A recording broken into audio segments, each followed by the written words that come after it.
l'éducation à la verticalité, c'est-à-dire tout simplement l'éducation à tout notre système neuromusculaire du maintien postural pour l'Homo sapiens sapiens. C'est notre particularité dans le genre animal, c'est la verticalité. Donc c'est nécessaire de la trouver. On l'avait à peu près quand on a commencé à marcher avec une certaine instabilité, et puis après quand tous les processus mentaux, la dimension de la séparation avec les autres éléments, toute cette prise de conscience autour de 2, 3, 4 ans, font apparaître cette notion d'individu et d'ego qui commence à apparaître, de séparation avec le reste, petit à petit, eh bien on perd cette verticalité. Donc c'est nécessaire de retrouver cette verticalité pour plusieurs choses. Les choses basiques, c'est que par exemple, quand nous étions tout petits et que nous avons commencé à être en équilibre, assis ou debout, la tête était assez lourde et il était nécessaire de la faire tenir, cette tête. Et en plus, c'est que à cette tête-là, il y a des sens qui sont très importants pour la construction des êtres.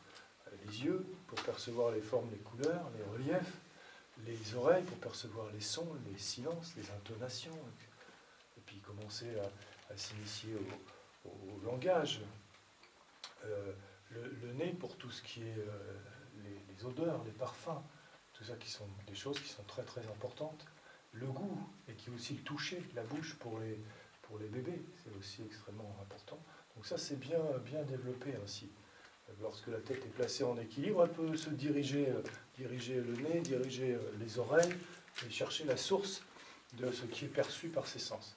Et puis ensuite, c'est lorsque les reins sont appuyés sur des bases, sur des fondations, eh bien, ils libèrent les bras.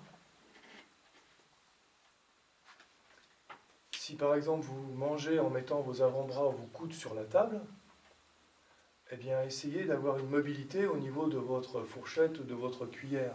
Vous êtes limité par ce point-là. Alors qu'est-ce qu'on fait ? On fait comme d'autres animaux, c'est la bouche qui va aller chercher la nourriture dans la fourchette, parce qu'il n'y a pas de rein. Alors que lorsqu'on met des reins, tac, et voilà, et les bras deviennent mobiles, disponibles, précis, rapides, délicats et puissants. Ils transmettent bien la force de la verticale. Plus il est en déplacement, moins il est stable.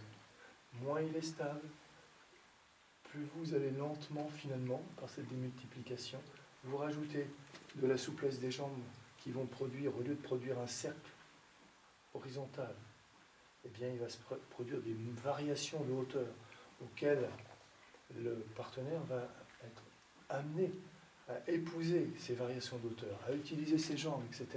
Elle va augmenter cette amplitude.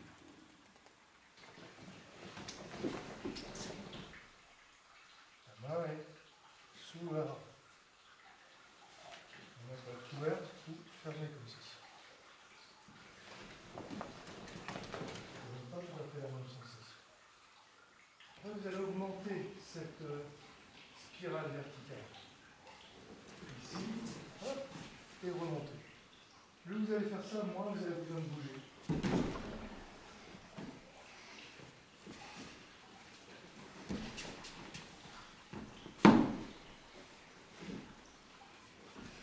Pendant toute l'expiration, c'est l'expire dans le ras conduisant.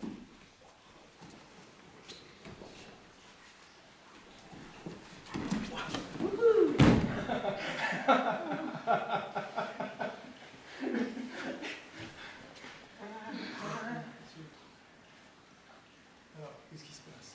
Même chose ici, mais au lieu de piloter comme ça, de l'emmener comme ça, puis de le déployer ici, et de diriger mon ras tout vers son centre. Attention,